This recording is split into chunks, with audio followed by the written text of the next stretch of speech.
At the time of departure from Peshawar, he was fine. I have a video. He was fine. Right after the takeoff, he acted like this. Clear करूंगा, document करूंगा। Clear है?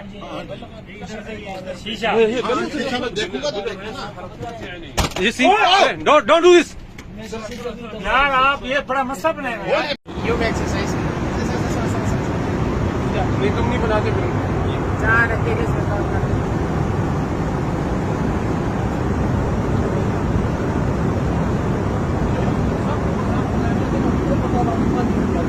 बैठ इधर बैठो शाबाश।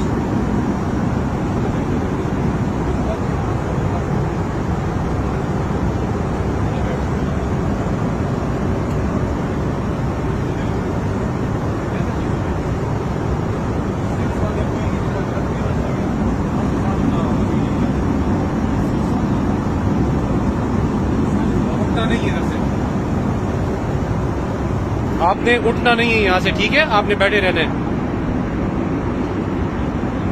ये जी take off के बाद से इसने ये हरकतें शुरू कर दी हैं। ये सारे पैसेंजर्स हैं, ये भी गवाह है। आप ये इनको भी तंग कर रहे हैं, बाकी मुसाफिर भी हैं।